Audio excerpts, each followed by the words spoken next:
27 octobre 1962, le jour où un homme a dit non à la fin du monde. Nous sommes en pleine crise des missiles de Cuba, le plus grave affrontement de la guerre froide entre les États-Unis et l'Union soviétique. Depuis le 14 octobre, les Américains ont découvert que les Soviétiques ont installé des missiles nucléaires sur l'île de Cuba, à moins de 200 km de leur côte. Le président Kennedy exige leur retrait immédiat, sous peine de représailles. Le monde est au bord de la guerre nucléaire. Dans les profondeurs de l'océan Atlantique, un sous-marin soviétique, le B-59, navigue en silence vers Cuba avec pour mission de protéger les cargos qui transportent les missiles. À son bord, il y a 4 officiers. Le commandant Valentin Savitsky, le second Anatoly Maslenikov, le chef politique Ivan Semonovitch et le chef des torpilles Vassili Arkhipov. Le sous-marin dispose de torpilles nucléaires qui peuvent être lancées sans autorisation préalable de Moscou, mais seulement si les 4 officiers sont d'accord. Le 27 octobre, vers 17 h, le B-59 est repéré par des navires américains qui lui lancent des grenades sous-marines pour le forcer à faire surface. Le sous-marin est coupé du monde. Il n'a pas reçu d'ordre depuis plusieurs jours. Il ignore si la guerre a éclaté ou non. La température à l'intérieur du sous-marin monte à plus de 50 degrés. L'oxygène se fait rare. La tension est à son comble. Le commandant Savitsky, persuadé que la guerre a commencé et qu'il doit riposter en lançant une torpille nucléaire contre les navires américains. Il pense que c'est son devoir, son honneur, sa gloire. Il pense que c'est la seule façon de défendre sa patrie, ses camarades, son idéologie. Il pense que c'est la seule façon de survivre, de résister, de combattre. Il est prêt à appuyer sur le bouton, à déclencher l'apocalypse, à mourir en martyr. Mais il y a un problème. Le chef des torpilles Arkhipov n'est pas d'accord. Il refuse de donner son consentement. Il s'oppose à ses supérieurs. Il résiste à la pression. Il pense que c'est une folie, une erreur, un suicide. Il pense qu'il y a peut-être une autre solution, une autre issue, une autre chance. Il pense qu'il faut préserver la vie, la paix, l'humanité. Il est le seul à dire non, à dire stop, à dire assez. S'ensuit alors une discussion houleuse, une dispute acharnée, une confrontation décisive. Il fait comprendre qu'ils ont encore une chance de faire surface, de contacter Moscou, de trouver une issue pacifique. Il fait espérer qu'ils peuvent sauver leur vie, leur pays, leur monde. Finalement, après de longues minutes de débat, Arkhipov parvient à convaincre le commandant Savitsky de renoncer à son projet. Le sous-marin fait surface, reçoit un message de Moscou lui ordonnant de rentrer et évite ainsi le pire. Le monde respire, la crise se dénoue, la guerre s'éloigne. Cette histoire nous enseigne une leçon essentielle. Nous devons suivre notre intuition, même si c'est contraire à la majorité, même si c'est contraire à l'autorité, même si c'est contraire à la logique. C'est l'une des 12 leçons de vie que vous devez absolument savoir avant qu'il ne soit trop tard. Mais ce n'est pas la seule.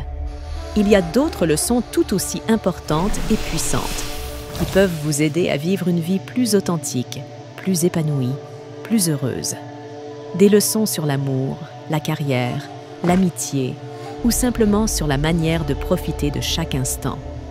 Des leçons que vous ne voulez pas manquer, que vous ne voulez pas regretter, que vous voulez apprendre dès maintenant. Et c'est ce que je vous propose de faire dans ma vidéo, où je vous présente les 12 leçons de vie que vous devez absolument savoir avant qu'il ne soit trop tard. Mais avant de commencer, on vous invite à vous abonner à notre chaîne Investisseurs Inspirés et à partager cette vidéo avec vos amis. N'hésitez pas aussi à me laisser un commentaire pour me dire ce que vous pensez de ce sujet, ou si vous avez des questions. Je vous répondrai avec plaisir. Bon visionnage!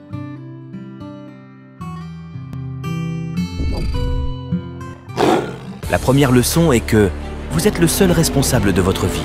Vous ne pouvez pas contrôler tout. Ce qui vous arrive, mais vous pouvez contrôler la façon dont vous y réagissez. Vous avez le pouvoir de choisir vos pensées, vos émotions, vos actions et vos attitudes. Vous avez le pouvoir de créer la vie que vous voulez, en accord avec vos valeurs, vos rêves et vos objectifs. Ne laissez pas les circonstances, les autres ou la société vous dicter ce que vous devez faire, être ou avoir. Soyez le maître de votre destin. La deuxième leçon est que le temps est votre ressource la plus précieuse. Vous ne savez pas combien de temps il vous reste à vivre, alors ne le gaspillez pas à faire des choses qui ne vous apportent pas de joie, de satisfaction ou de sens. Ne le gaspillez pas à vous plaindre, à vous inquiéter, à vous comparer, à vous distraire ou à procrastiner. Utilisez-le à bon escient, en faisant des choses qui vous font grandir, qui vous font du bien, qui vous font plaisir, qui vous font aimer et qui vous font contribuer. Chaque minute compte, alors vivez pleinement le moment présent. La troisième leçon est que vous ne pouvez pas plaire à tout le monde. Quoi que vous fassiez, il y aura toujours des gens qui vous critiqueront, qui vous jugeront, qui vous rejetteront ou qui vous envieront. Vous ne pouvez pas changer les opinions, les attentes ou les comportements des autres, alors ne vous en préoccupez pas. Ce qui compte, c'est ce que vous pensez de vous-même, ce que vous ressentez envers vous-même et ce que vous faites pour vous-même. Soyez authentique, soyez honnête, soyez fidèle à vous-même. Vous attirerez ainsi les bonnes personnes, celles qui vous apprécient, qui vous respectent, qui vous soutiennent et qui vous aiment pour ce que vous êtes. La quatrième leçon est que vous devez sortir de votre zone de confort. La zone de confort est l'endroit où vous vous sentez à l'aise, où vous faites les choses par habitude, par routine, par facilité. Mais c'est aussi l'endroit où vous vous limitez, où vous vous ennuyez, où vous vous stagnez. Si vous voulez progresser, si vous voulez apprendre, si vous voulez découvrir, si vous voulez vous épanouir, vous devez sortir de votre zone de confort. Vous devez oser faire des choses nouvelles, différentes, difficiles, voire effrayantes. Vous devez accepter de prendre des risques, de faire des erreurs, de rencontrer des obstacles, de ressentir de l'inconfort. C'est ainsi que vous développerez vos compétences, vos connaissances, votre confiance, votre créativité, votre adaptabilité et votre résilience. La cinquième leçon est que vous devez prendre soin de vous. Vous êtes la personne la plus importante de votre vie, alors traitez-vous avec respect, avec bienveillance, avec amour.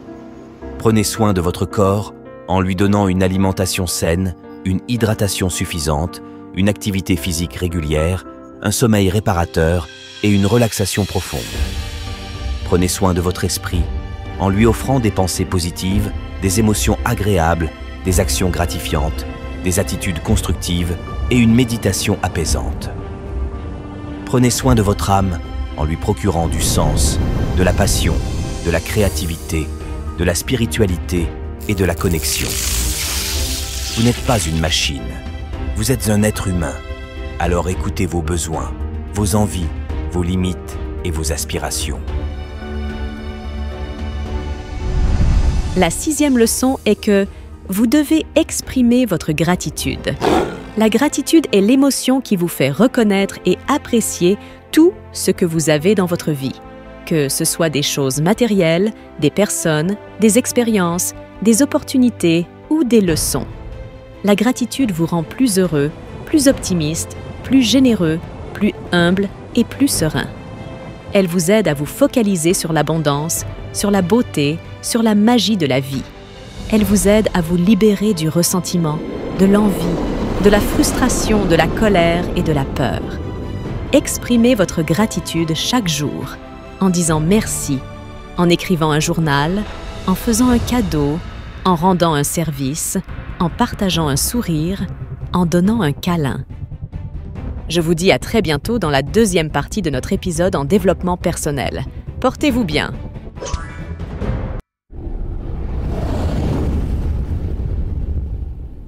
Je vous remercie d'avoir regardé cette vidéo jusqu'au bout. J'espère qu'elle vous a plu et qu'elle vous a été utile. Si c'est le cas, n'hésitez pas à liker, à commenter et à partager cette vidéo avec vos amis.